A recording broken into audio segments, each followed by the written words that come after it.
में कांग्रेस नेता पवन खेड़ा ने प्रेस वार्ता करते हुए ट्रेन हादसे पर मोदी सरकार से 3 सवाल पूछे हैं।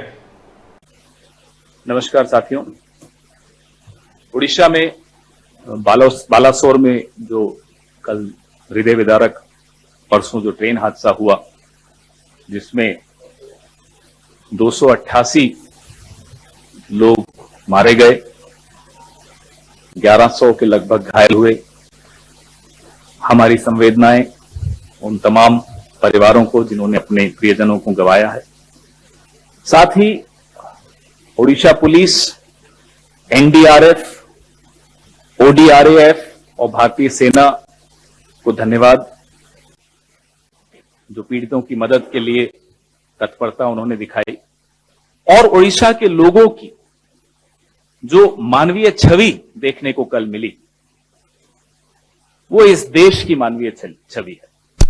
रक्तदान करने कतारों में लोग खड़े थे, नौजवान लोग खड़े थे। इससे यह पता चलता है कि एक राष्ट्र के तौर पर हम लोग कितने सजग, कितने संवेदनशील लोग हैं। लेकिन बड़े अफसोस की बात है कि हमारी सरकार उतनी संवेदनशील नहीं दिखती। प्रधानमंत्री जी, आपके रहते भारत की किस्मत के बारे में तो मैं कुछ नहीं कहूंगा, लेकिन आपकी किस्मत के बारे में 2 शब्द जरूर कहूंगा। आपने एक कवच अपने आसपास खड़ा कर दिया। वो कवच आपको सीएजी रिपोर्ट से बचाता है, वो कवच आपको प्राइम टाइम डिबेट से बचाता है, वो कवच आपको किसी भी तरह की पब्लिक स्क्रूटिनी, सार्वजनिक जांच से बचाता है। वो कवच देश की सीमाओं को नहीं बचाता, वो कवच ऑक्सीजन के लिए मारे मारे फिर रहे लोगों को नहीं बचाता, वो कवच रेल यात्रियों को नहीं बचाता, वो कवच सिर्फ और सिर्फ आपकी छवि को बचाता है। ऐसा कवच किसी सरकार को, किसी प्रधानमंत्री को कभी नहीं मिला। काश ये कवच रेल यात्रियों को भी मिलता। एक जमाना था जब लाल बहादुर शास्त्री जी जैसे लोग थे जिन्होंने इस्तीफा दिया, माधवराव सिंधिया जी ने इस्तीफा दिया एक रेल हादसे पर, नीतीश कुमार जी ने इस्तीफा दिया एक रेल हादसे पर। इस्तीफे का अर्थ क्या होता है? इस्तीफे का अर्थ होता है नैतिक जिम्मेदारी लेना। ना जिम्मेदारी दिखती है, ना नैतिकता दिखती है। आपको क्या उम्मीद है यहां से कोई इस्तीफा आएगा? हमें तो यह नहीं समझ में आ रहा हम इस्तीफा मांगे किससे। वो व्यक्ति जो एक छोटे से रेलवे स्टेशन की भी हरी झंडी दिखा के उद्घाटन करते हुए दिखता है, वो, या वो जो कल सुबह से अपनी पब्लिसिटी में लगे हुए हों, टोपी पहन के कैमरा लेकर घूम रहे हों, किसका इस्तीफा मांगे हम? प्रधानमंत्री, हम आप पर छोड़ते हैं, आप किसका इस्तीफा लेना चाहते हो। लेकिन ये देश उम्मीद करता है कि जिस तरह से लाल बहादुर शास्त्री जी ने, जिस तरह से नीतीश कुमार जी ने, जिस तरह से माधवराव जी सिंधिया ने इस्तीफा दिया था, आप भी अपने रेल मंत्री से इस्तीफा लेंगे। सीएजी रिपोर्ट आपके सामने है, पार्लियामेंट की स्टैंडिंग कमेटी की रिपोर्ट मेरे साथी, मेरे सहयोगी शक्ति सिंह गोहिल साहब के पास है, इस पर वो चर्चा करेंगे। सीएजी की रिपोर्ट बड़े स्पष्ट तौर पे बताती है कि 2017 से 21 के बीच में डिरेलमेंट, यानी ट्रेन के पटरी से नीचे उतर जाने की वजह से 1127 हादसे, 1127 derailments between the year 2017 and 21। By the way, ये सीएजी रिपोर्ट वही है जिसको आधार बनाकर आप लोग भी किसी जमाने में प्राइम टाइम डिबेट्स करते थे और यूपीए की सरकार के मंत्रियों से इस्तीफे मांगते थे। तब वो कवच नहीं होता था जो आज प्रधानमंत्री को कवच मिला हुआ है, आप सबकी तरफ से भी मिला हुआ है। मोदी सरकार का जो ट्रैक रिन्यूअल का बजट है, ये सीएजी रिपोर्ट भी हम आपको प्रेस रिलीज के मार्फत सर्कुलेट करेंगे। शायद आपके टेबलों पर आपके संपादकों ने नहीं भेजी होगी, या संपादकों की टेबलों पे उनके मालिकों ने नहीं भेजी होगी, मैं आपको जरूर भेजूंगा। ट्रैक रिन्यूअल का बजट हर साल कम होता जा रहा है, और जो बजट है उसका यूटिलाइजेशन नहीं हो रहा। हम हाई स्पीड ट्रेन के खिलाफ नहीं हैं, लाइए, लेकिन 10-15 चमकती धमकती ट्रेन को दिखाकर आप पूरा इंफ्रास्ट्रक्चर, पूरा ढांचा खोखला करते चले जाएंगे, यह मंजूर नहीं। सवाल आपकी विजन, आपकी सोच, आपकी नीयत पर है।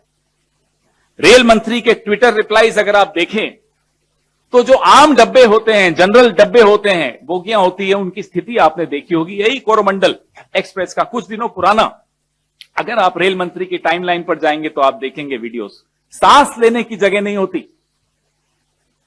यह है असलियत। आप वंदे भारत की 5-6 वो दिखा दिखाकर क्या बताना चाहते हैं कि पूरी भारतीय रेल ऐसी चल रही है?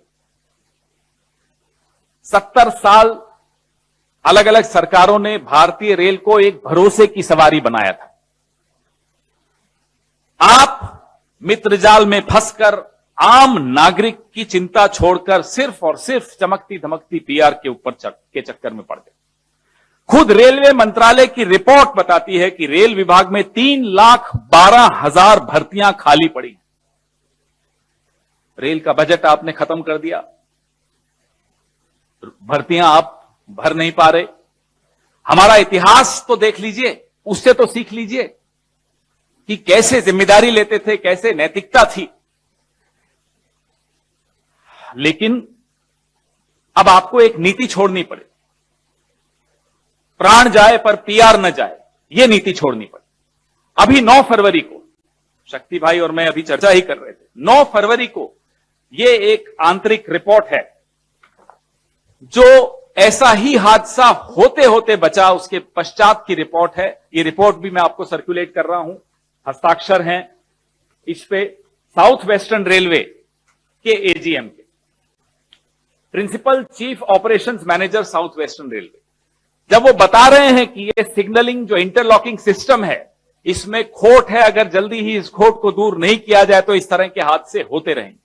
9 फरवरी को यह रिपोर्ट सर्कुलेट हुई रेलवे मिनिस्ट्री में। उसके पश्चात क्या कदम उठाए गए ये भी हम जानना चाहते हैं। इससे पहले कि शक्ति सिंह गोहिल जी स्टैंडिंग कमेटी की रिपोर्ट पे चर्चा करें, हमारे 3 सवाल। क्या प्रधानमंत्री जी इस सदी के सबसे भयावह रेल दुर्घटना की जिम्मेदारी लेंगे? नंबर 2, क्या प्रधानमंत्री जी अपने रेलवे मिनिस्टर श्री अश्विनी वैष्णव का इस्तीफा लेंगे? हमारी यह स्पष्ट मांग है कि रेलवे मिनिस्टर को तुरंत नैतिक जिम्मेदारी लेते हुए इस्तीफा देना चाहिए। सीएजी रिपोर्ट, पार्लियामेंट की स्टैंडिंग कमेटी रिपोर्ट, इन तमाम रिपोर्टों का, और ये 9 फरवरी की जो रिपोर्ट थी साउथ वेस्टर्न रेलवे की, इन सब रिपोर्टों पे जो सवाल उठते हैं, इन सवालों का जवाब प्रधानमंत्री जी की तरफ से कौन देगा? और मैं उम्मीद करता हूं कि सवाल आप उठाएंगे। माफ कीजिएगा, अगर ये कवच प्रधानमंत्री जी के आसपास आप लोगों ने नहीं खड़ा किया होता तो ये सवाल बहुत पहले उठते, सीएजी रिपोर्ट्स के सवाल उठते। इस रिपोर्ट को कहीं ना कहीं छपते हुए हम देखते, इस पे चर्चा और डिबेट्स होती, तो शायद ये 288 लोग अपनी जान नहीं गंवाते। हमारा और आपका काम सरकार को जनता से बचाने का नहीं है, जनता को सरकार से बचाने का। अभी भी समय है, हम सबको यह जिम्मेदारी निभानी पड़ेगी, नहीं तो ये दुर्घटनाएं होती रहेंगी, लोगों की जान जाती रहेगी और यूं ही हम एक दूसरे को ढांढस बनाते रहेंगे। फिरोजा